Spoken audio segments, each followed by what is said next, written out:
సంథాలీ భాష రక్షకుడు, old చికీ script మరియు సంస్కృతి శ్రీ చరణ్ హెంబ్రమ్, పద్మశ్రీ 2026.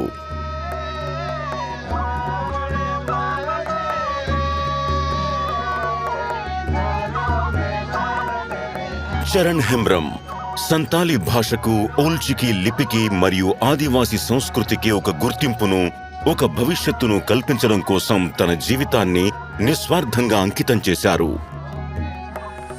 విధి అతని తండ్రిని దూరం చేసినప్పుడు చరణ్కు కేవలం 2 ఏళ్లు.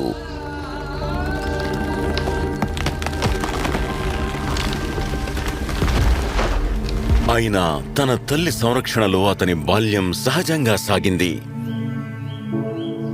మొక్కను చెట్టుగా పెంచడానికి ఒక తోటమాలిలా చిన్న చరణ్కు ఒక గురువు అవసరమయ్యాడు. తన మేనమామ గ్రామంలో ఆ గురువును పొందారు. అక్కడ నేర్చుకున్న ఓల్డ్ చికీ లిపి ఒకనాడు సంతాలీ సమాజం మొత్తానికి స్వరంగా మారబోతోంది. కాలం గడిచింది. ఆయన తన మెట్రికులేషన్ పూర్తి చేశారు. ఒక ఐటీఐలో శిక్షణ పొందారు. ఒక సాధారణ ఉద్యోగం కోసం చూస్తుండగా జీవితం ఒక అనూహ్య మలుపు తిరిగింది. ఒక రైలు ప్రయాణంలో ఆయన తన సర్టిఫికేట్లని పోగొట్టుకున్నారు. దిక్కుతోచని స్థితిలో ఆయన మరోసారి తన గురువు వద్దకు తిరిగి వచ్చాడు.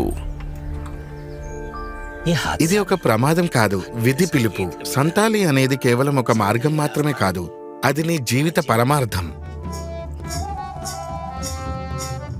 గురువు మాటల్ని మంత్రంగా స్వీకరించి సంథాలీ భాష వ్యాప్తిని తన జీవిత ధ్యేయంగా మలుచుకుని టీచర్గా శిక్షణ పొందారు.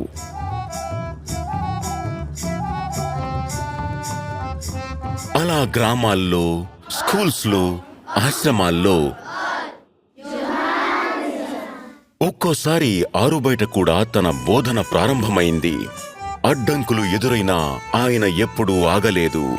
ఒక్కొక్కటిగా వందలాది ఆశ్రా కేంద్రాలలో వేలాది మంది పిల్లలు సంతాలీ విద్యను పొందారు. సంతాలీ భాషకు ఒక కొత్త జీవం పోసుకుంది.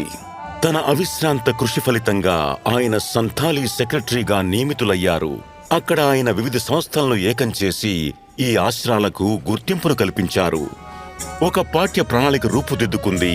తద్వారా సంతాలీ ఒక పాఠ్యాంశంగానే కాక ఒక మంచి కెరియర్కు అర్హతగా కూడా మారింది. ఆయన రచనలు సంతాలీకి దాని స్వంత సర్గంను అందించాయి. ఆయన సంగీతం, నాటకం ఒక సజీవ తత్వరూపంగా మారాయి. సంతాలీ సమాజం మొత్తం అనుసరించగలిగే ఒక లయగా నిలిచాయి. మన భాషను సజీవంగా ఉంచినప్పుడు అది మనల్ని సజీవంగా ఉంచుతుంది.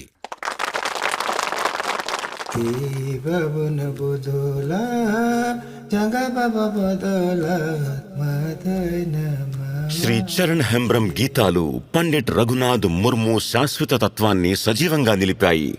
అంతేకాక అవి నేటికి ఆయన ప్రజలకు సంథాలీ జీవన విధానాన్ని నిర్దేశిస్తున్నాయి. శ్రీ చరణ్ హెంబ్రమ్, పద్మశ్రీ 2026. శతకోటి వందనాలు.